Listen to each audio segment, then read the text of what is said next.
പ്രേം നസീറിന്റെ മകനും നടനുമായ ഷാനവാസ് അന്തരിച്ചു. 71 വയസ്സായിരുന്നു. അന്ത്യം തിരുവനന്തപുരത്തെ സ്വകാര്യ ആശുപത്രിയിൽ ചികിത്സയിലിരിക്കുകയായിരുന്നു. ഹാൻസ് ജോൺ നമുക്കൊപ്പം ചേരുകയായിരുന്നു. ഹാൻസ്, എപ്പോഴായിരുന്നു അദ്ദേഹത്തിന്റെ വിയോഗം? അദ്ദേഹത്തിന് എന്തിനായിരുന്നു ആശുപത്രിയിൽ പ്രവേശിപ്പിച്ചിരുന്നത്?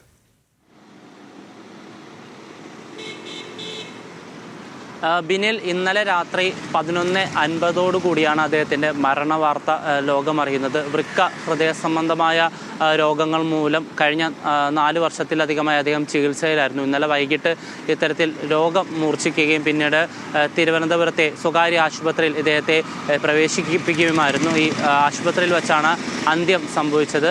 നിലവിൽ അദ്ദേഹത്തിൻ്റെ മൃതശരീരം വഴുതക്കാടുള്ള അദ്ദേഹത്തിൻ്റെ അപ്പാർട്ട്മെൻറ്റിലാണുള്ളത്. ഇപ്പോൾ നിലവിൽ അടുത്ത ബന്ധുക്കൾക്കല്ലാതെ മറ്റാർക്കും തന്നെ പ്രവേശനമില്ല. 9 മണി മുതൽ ഈ അപ്പാർട്ട്മെൻറ്റിൽ തന്നെ പൊതുദർശനം ആരംഭിക്കും. 9 മണി മുതൽ 3 മണി വരെ അവിടെ പൊതുദർശനം ഉണ്ടാവും. പിന്നീട് വൈകിട്ട് 5 മണിയോടുകൂടിയാണ് സംസ്കാര ചടങ്ങുകൾ നടക്കും എന്നാണ് നമുക്ക് ലഭിക്കുന്ന വിവരം. പാളയം പള്ളിയിലാണ്, പാളയം ജുമാ മസ്ജിദിലാണ് ഇന്ന് സംസ്കാര ചടങ്ങുകൾ നടക്കുക.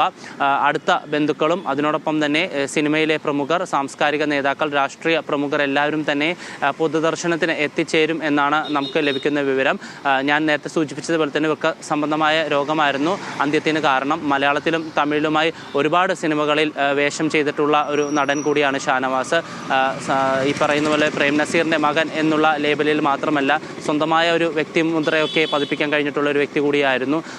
നായകവേഷം മാത്രമല്ല, പ്രതിനായക വേഷത്തിലൊക്കെ വലിയ മെയ്വഴക്കം കാണിച്ചിരുന്ന, നമ്മളെല്ലാം കുട്ടിക്കാലത്ത് നമ്മൾ ഒരുപാട് സിനിമകൾ അദ്ദേഹത്തിൻ്റെ കണ്ടിട്ടുണ്ട്. എന്തായാലും ഇന്ന് വൈകിട്ട് 5 മണിയോടുകൂടി അദ്ദേഹത്തിൻ്റെ സംസ്കാര ചടങ്ങുകൾ നടക്കും എന്നാണ് നമുക്ക് ലഭിക്കുന്ന വിവരം. പിന്നിൽ ശരി, 5 മണിയോടുകൂടിയായിരിക്കും അദ്ദേഹത്തിൻ്റെ സംസ്കാര ചടങ്ങുകൾ ഉണ്ടാവുക. 50-ലധികം സിനിമകളിൽ വേഷമിട്ടിട്ടുള്ള ഒരു നടനാണ്. നമുക്കറിയാവുന്ന പോലെ തന്നെ മലയാളത്തിൻ്റെ നിത്യഹരിത നായകൻ പ്രേം നസീറിൻ്റെ മകൻ കൂടിയാണ് ഷാനവാസ്. 71 വയസ്സിൽ അദ്ദേഹം വൃക്ക ഹൃദയ സംബന്ധമായ രോഗങ്ങൾക്ക് ചികിത്സയിലിരിക്കുകയായിരുന്നു.